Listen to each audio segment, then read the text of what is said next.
রহমতুল্লাহি আলাইহির একজন খলিফা ছিল, যার নাম হলো হযরত মারুফ কারখী রহমতুল্লাহি আলাইহি। মুস্তাবর আল্লাহর ওলি এবং মুস্তাজাবুদ দাওয়া ছিলেন। তিনি বছরের প্রায় সময় রোজা রাখতেন। একদিন রোজা রাখা অবস্থায়, নফল রোজা, তিনি রাস্তায় বের হয়েছেন।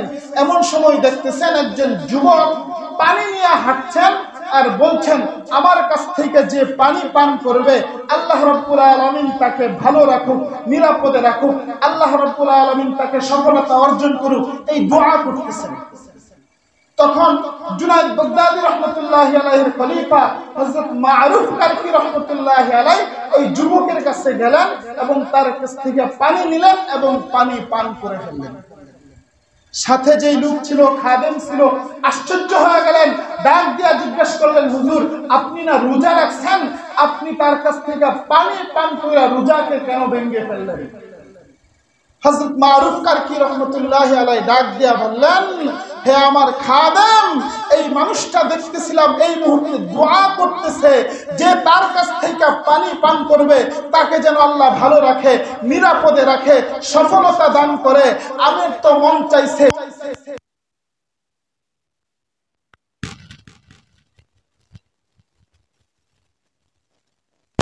আমার রোজা তো ছিল নফল রোজা, আমি এই রোজা তো পরবর্তী সময়েও রেখে দিতে পারবো।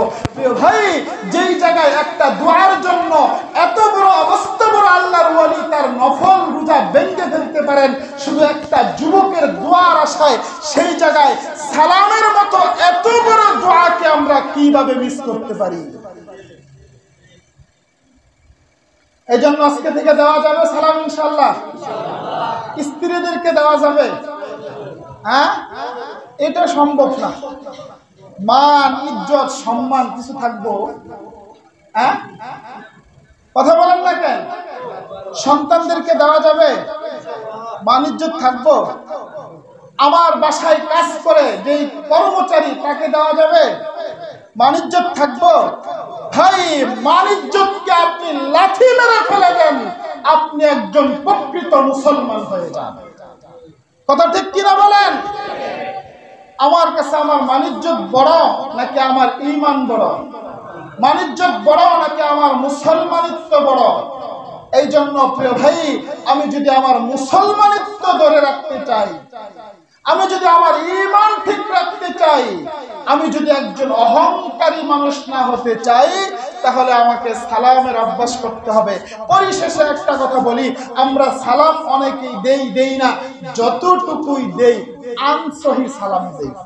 আসসালামু কি আসসালামু আর জানা ওয়ালাইকুম আসসালাম, মানে যেই সালামের দ্বারা নেকি তো পাইবেনই না, গুনাহ হওয়ার সম্ভাবনা। এই জন্য প্রিয় ভাই, নিজে শুদ্ধ করে সালাম শিখবেন, সন্তানদেরকে, বাচ্চাদেরকে শুদ্ধ করে সালাম শিখাবেন। আমাদের দেশটা তো বর্তমান ইহুদি খ্রিস্টানদের কালচারে পড়ে গেছে। বাবা সকালবেলা বাসা থেকে বের হয়, অফিসে যাবে, সন্তান বাবাকে সালাম দেয় না, বলে বাবা টাটা। কি বলে? টাটা, পাপ্পা। আচ্ছা, টাটার অর্থটা কি কেউ যদি জানেন আমার বলেন। টাটা মানে তুমি রাস্তা দিয়ে গাড়ি দিয়া যাইবা, টাটা গাড়ির চাক্কার নিচে পড়ে মরো, এটা নাকি অর্থ? হ্যাঁ, এই টাটাটা তো মুসলমানের সংস্কৃতি না, এটা তো হলো খ্রিস্টীয় সংস্কৃতি, এটা তো খ্রিস্টানদের কালচার। আপনার সন্তান আপনাকে টাটা কেন বলবে? আপনার সন্তান, আপনি যখন অফিসে যাবেন, আপনি নিরাপদে অফিসে পৌঁছার জন্য, নিরাপদে অফিস থেকে বাসায় আসার জন্য আসসালামু আলাইকুম বলে তো দোয়া করে দিবে আপনাকে।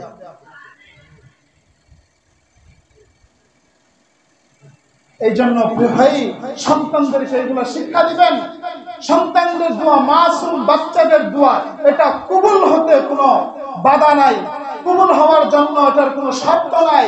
মাসুম বাচ্চা যেটা দোয়া করে, কারণ তারা হলো বেগুনাহ, সে আপনাকে যখন সালাম দিবে এই দোয়া অবশ্যই কবুল হবে।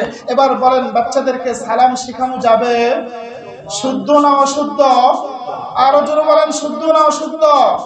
সালাম কিভাবে দিবেন? একজন মানুষের সাথে গাছের এই পাশে দেখা হয়েছে, আসসালামু আলাইকুম ওয়া রাহমাতুল্লাহ, আবার গাছের অপর প্রান্তে দেখা হয়েছে, এরপর দেওয়া যাবে না। হ্যাঁ, দ্বিতীয়বার দিলে গুনাহ হবে না সওয়াব হবে? অবশ্যই সওয়াব হবে। ভাই দ্বিতীয়বার আবার দেওয়া যাবে, আবার দ্বিতীয়বার সালাম দিবে। এরপর সালামের পর আবার কিছু কিছু জায়গায় সালাম দেওয়া যাবে না, এটা মাসালাগত। যেরকম কোনো মানুষ যদি কোনো ইবাদতে থাকে, নামাজ পড়তেছে, সেখানে সালাম দিতে যাবেন না। কোরআন তেলাওয়াত করতেছে, সেখানে সালাম দিতে যাবেন না। জিকির আজকার করতেছে, সেখানে সালাম দিতে যাবেন না।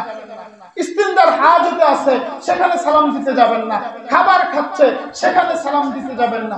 এই সমস্ত জায়গায় সালাম দেওয়া যাবে? কথা বলেন, যাবে? যাবে না। কোন পুরুষ বেগানা মহিলাকে সালাম দিতে পারবে না। কোন বেগানা মহিলা কোন পুরুষকে সালাম দিতে, কথা বলেন, পারবে না। এই সমস্ত জায়গায় সালাম দিতে পারবেন না। এরপর আসেন